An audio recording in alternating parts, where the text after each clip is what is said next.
Proklamasi. Kami, bangsa Indonesia, dengan ini menyatakan kemerdekaan Indonesia. Hal-hal yang mengenai pemindahan kekuasaan dan lain-lain diselenggarakan dengan cara saksama dan dalam tempo yang sesingkat-singkatnya. Jakarta, 17 Agustus 1945, atas nama bangsa Indonesia, Soekarno Hatta.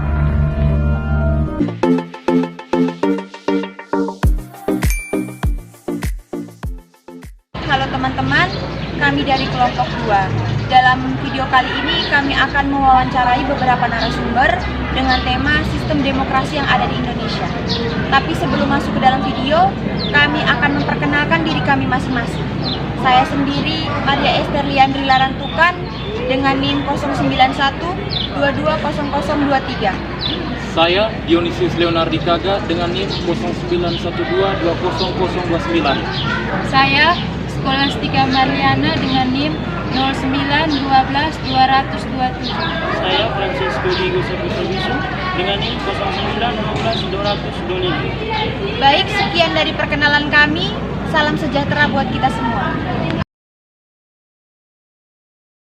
Selamat malam Bapak, maaf mengganggu waktunya. Suatu kehormatan bagi kami untuk bisa mewawancari Bapak. Kami dari Universitas Nusa Dipa, Fakultas Hukum semester 1 Pak. Saudara, tema kami yaitu demokrasi di Indonesia. Langsung saya akan memberikan pertanyaan pertama. Menurut pandangan Bapak, bagaimana tentang sistem demokrasi yang ada di Indonesia saat ini?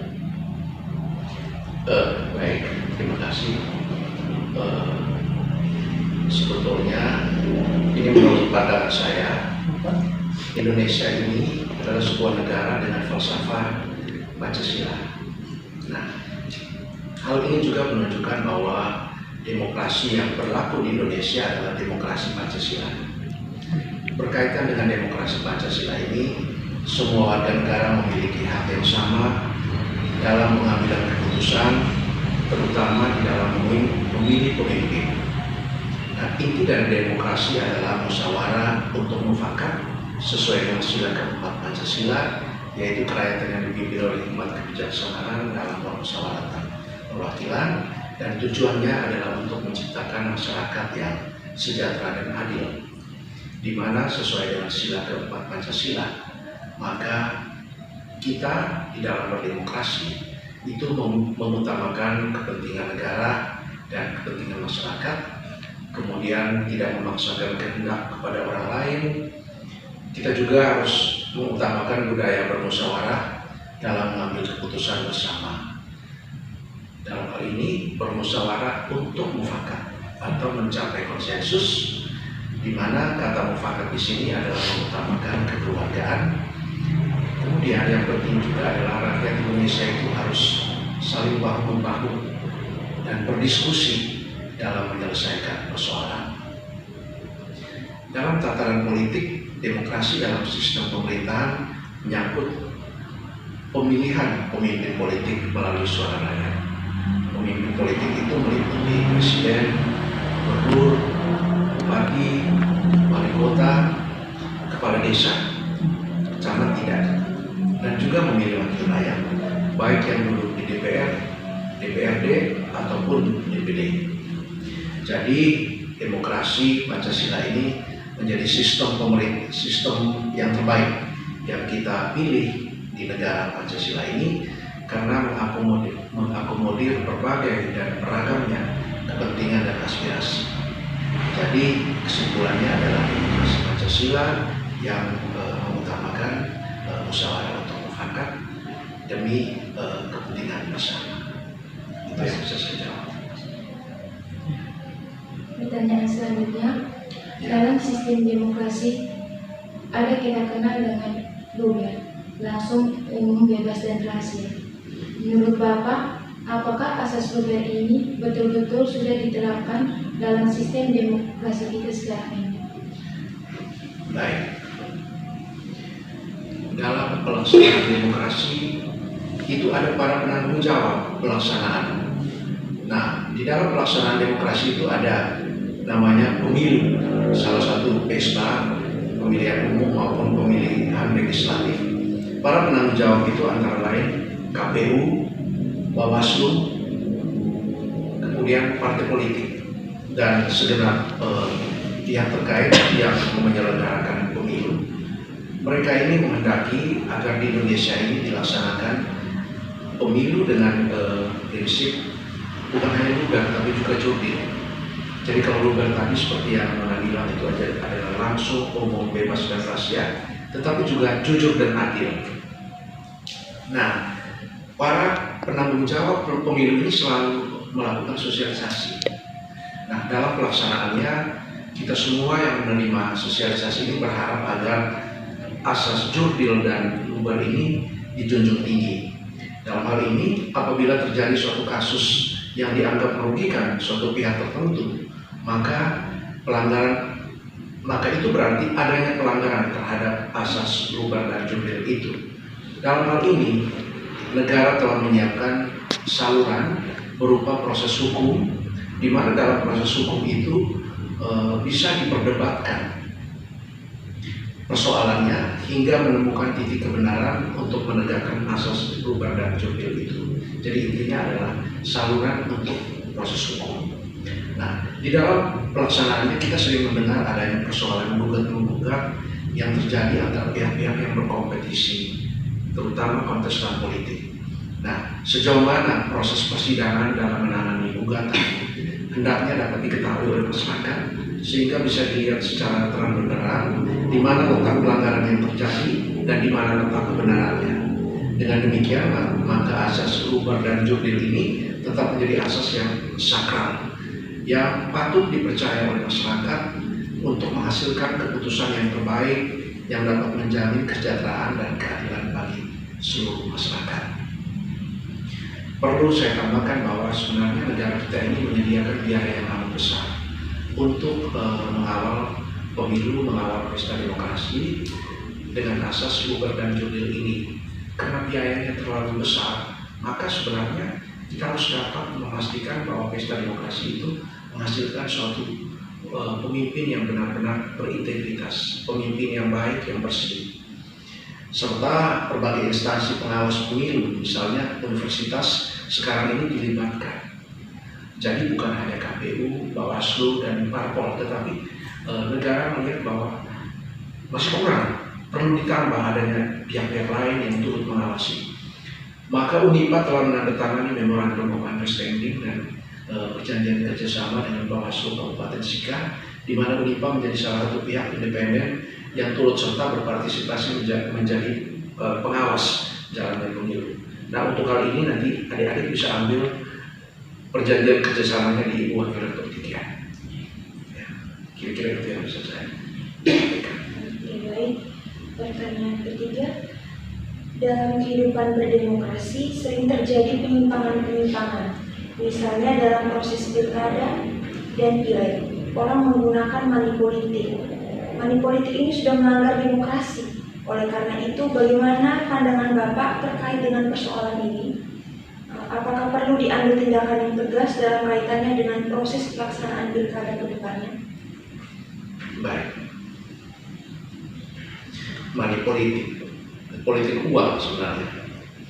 Nah, ini disebut-sebut, ditengarai sebagai suatu pelanggaran terhadap luber dan jurdil itu dan sering dibicarakan.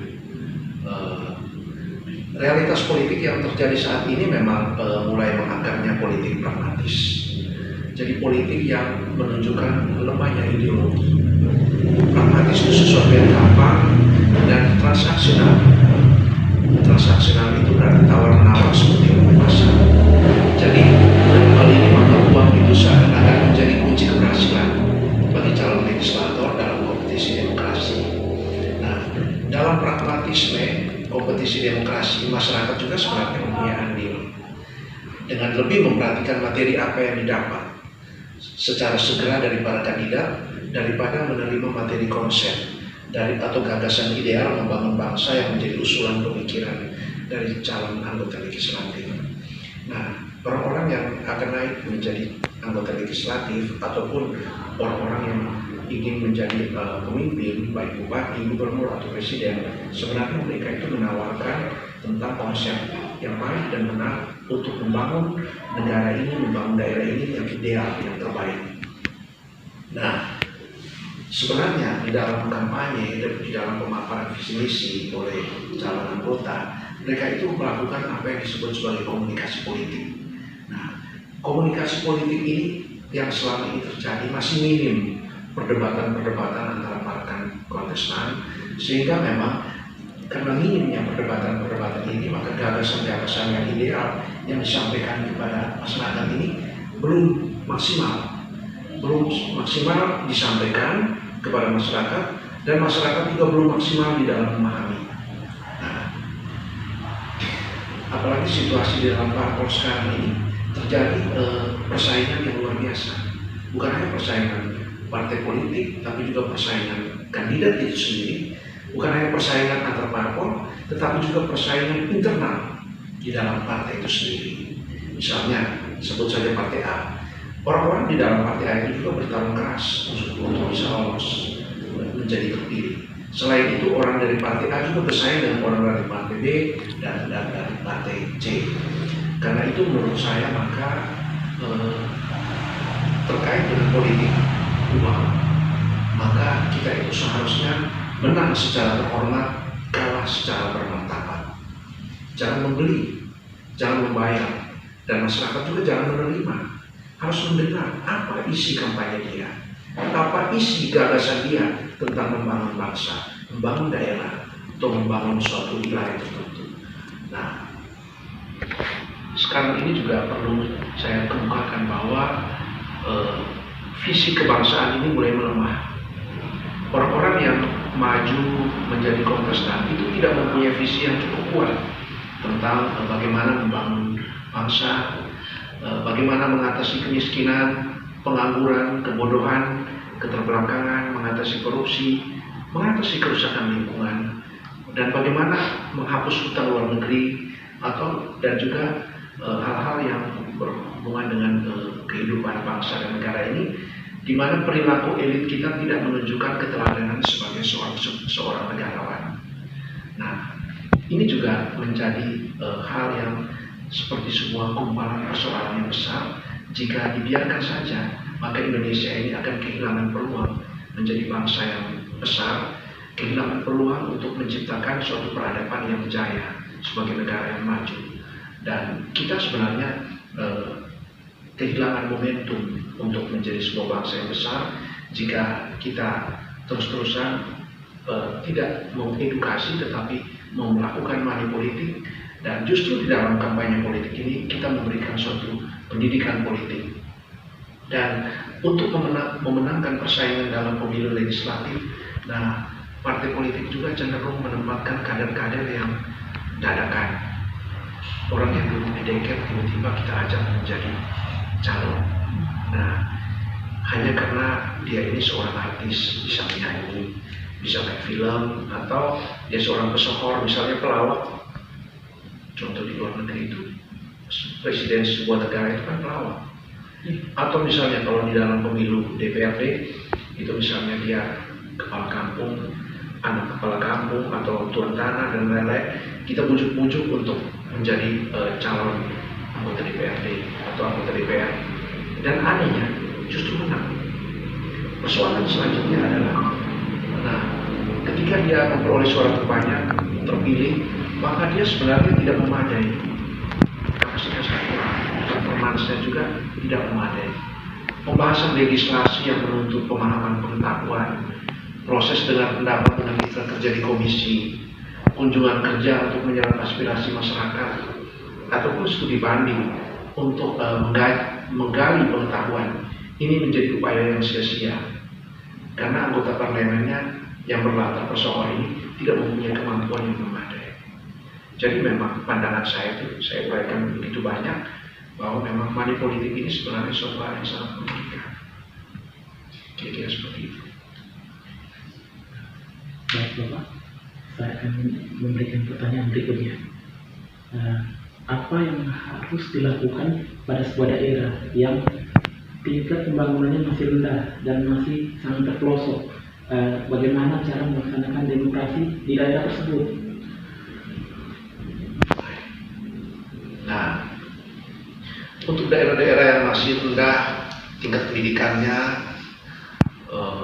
masih terpelosok, menurut saya dalam melaksanakan demokrasi adalah pentingnya pendidikan politik, edukasi politik, dan komunikasi politik, di mana hal yang mau dicapai adalah mencerdaskan dan mencerahkan masyarakat tentang hak-hak dan kewajibannya untuk ikut bertanggung jawab dalam pengambilan keputusan untuk kepentingan publik. Nah, yang kedua juga adalah mengurangi peran media massa yang manipulatif.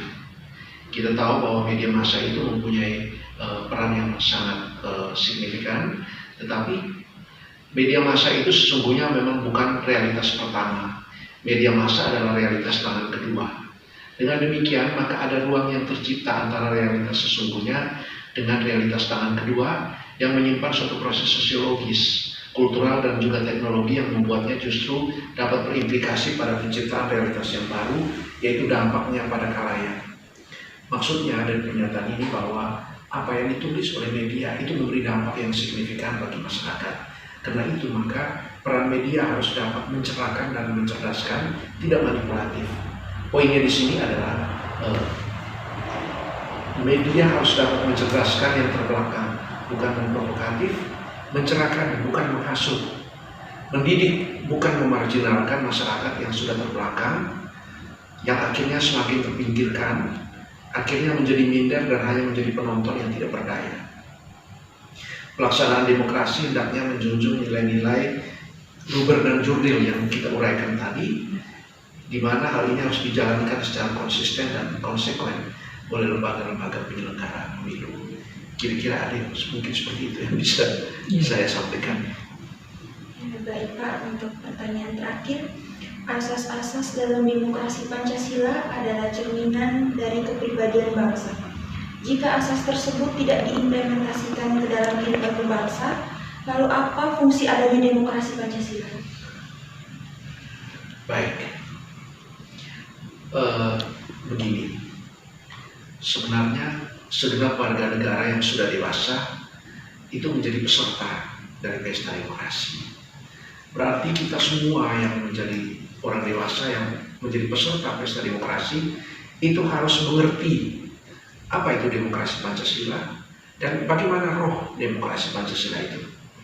Nah, untuk itu maka negara demokrasi menempatkan kewajiban pemerintah yang utama, yaitu mewujudkan kedaulatan rakyat, di mana dalam hal ini menjaga hak asasi manusia, terpenuhinya hak-hak ekonomi dan hak-hak sosial budaya masyarakat yang dibatasi dengan konstitusi atau aturan-aturan hukum. Nah, tadi misalnya Nona bilang mengenai pelanggaran demokrasi dan lain-lain, saya mencatat dari apa yang saya baca ini ada 3 jenis pelanggaran terhadap pesta demokrasi. Yang pertama itu money politik, yang kedua adalah intimidasi, yaitu tindakan yang membahayakan dan menekan seseorang dari kebebasan atau kemerdekaannya, dan yang ketiga penggelembungan suara pada satu kandidat pada saat pemilu. Nah, di sisi lain penyelenggaraan pemerintahan saat ini semakin terbuka. Kebebasan berekspresi dan mengeluarkan pendapat di muka umum ini dijamin oleh undang-undang. Nah, demokrasi Pancasila itu menjamin masyarakat Indonesia untuk mempunyai hak memilih dan hak dipilih yang sebenar-benarnya. Dalam arti bahwa masyarakat dengan latar belakang apapun itu bisa menjadi anggota DPRD, bisa menjadi anggota DPR, bisa menjadi anggota DPD, bisa menjadi kepala daerah, bahkan bisa menjadi presiden. Kemudian sebagai informasi buat adik-adik bahwa semua pimpinan lembaga tinggi negara selain yang dipilih melalui pemilihan umum itu dipilih oleh anggota DPR, seperti pemilihan gubernur Bank Indonesia itu oleh anggota DPR, pimpinan BPK oleh Indonesia Keuangan, pimpinan KPK kemudian pimpinan Mahkamah Konstitusi, pimpinan Komisi Yudisial dan Hakim Agung itu dipilih oleh anggota DPR pusat. Nah, terkait dengan pelanggaran-pelanggaran yang saya kemukakan tadi, maka tugas kita adalah menegakkan dan menjalankan prinsip demokrasi Pancasila. Jika ada pelanggaran, maka ada umpan balik yang harus diluruskan kembali. Jadi poinnya di sini adalah menegakkan dan menjalankan prinsip demokrasi Pancasila itu adalah sebuah proses panjang yang tidak pernah usai. Terus-menerus harus diperjuangkan dan dijalankan. Sehingga saya menghindari untuk menjawab jika tidak diimplementasikan lalu apa fungsi demokrasi. Jangan. Jika tidak diimplementasikan ini harus diakui, harus diluruskan, harus kembali ke falsafah dan dasar Pancasila itu. Tidak boleh langsung tidak boleh memberi uang kepada orang yang melanggar dari asas Pancasila itu sendiri. Jika dia melanggar harus diadili dan dikembalikan ke jalan yang benar. Jadi kira-kira itu yang bisa saya jawab. Minta maaf kalau ada keterbatasan karena wawasan saya hanya sampai situ. Baik Bapak, terima kasih atas jawabannya serta bonus ilmu yang telah diberikan kepada kami. Saya dan teman-teman mewakili mengucapkan terima kasih banyak Pak atas waktunya. Oke, baik. Oke, terima kasih.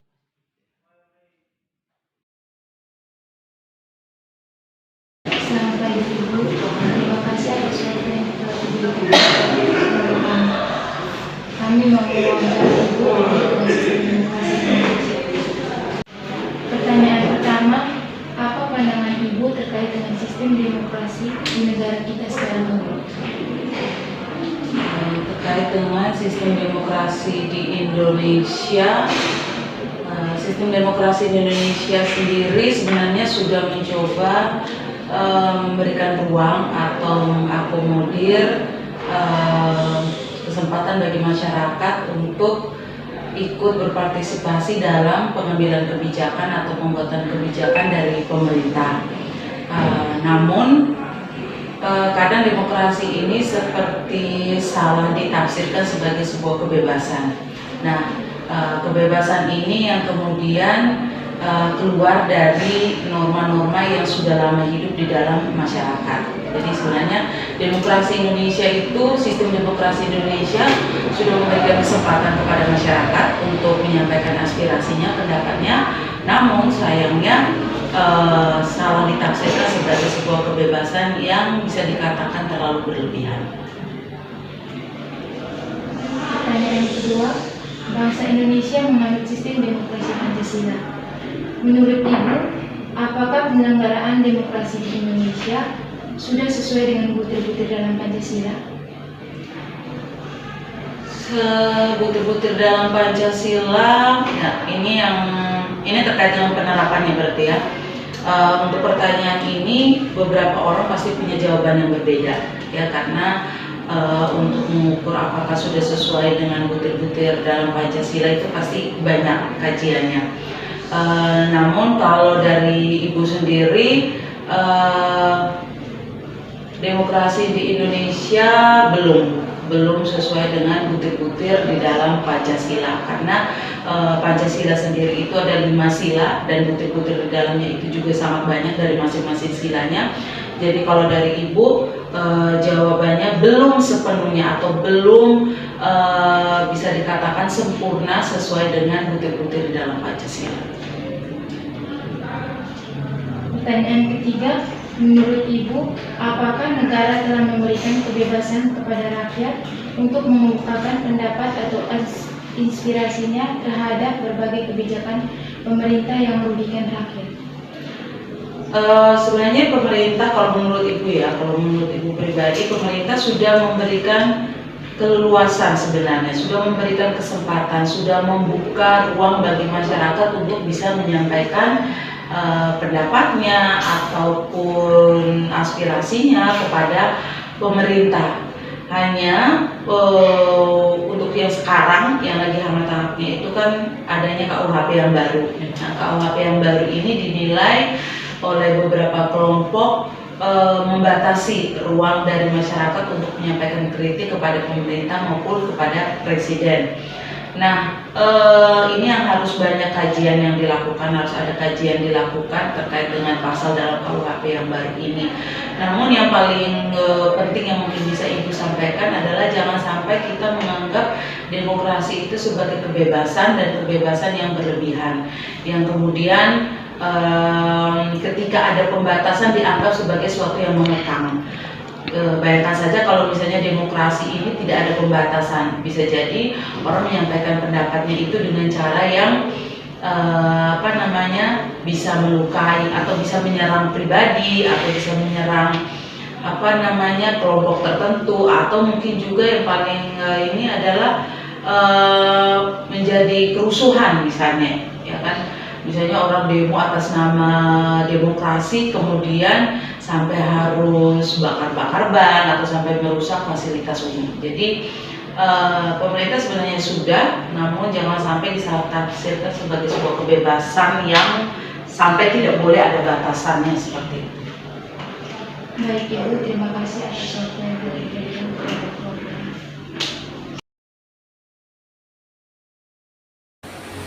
Baik, selamat sore Pak RT.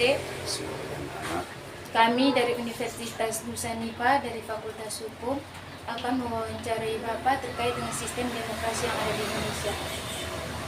Terima kasih atas waktu dan kesempatan yang telah diberikan kepada kelompok kami. Kepada penanya, saya silakan. Baik, selamat sore Pak.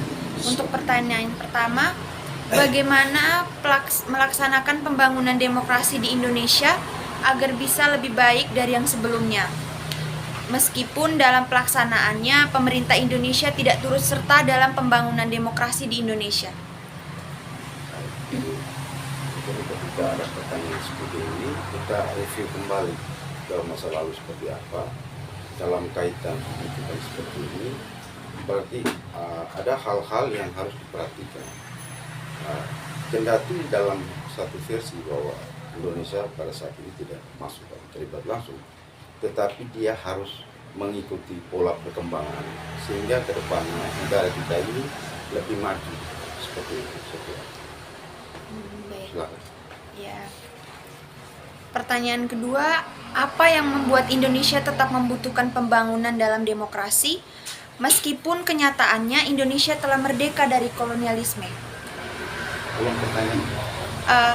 Apa yang membuat Indonesia tetap membutuhkan pembangunan dalam demokrasi meskipun kenyataannya Indonesia telah merdeka dari kolonialisme? Terima kasih.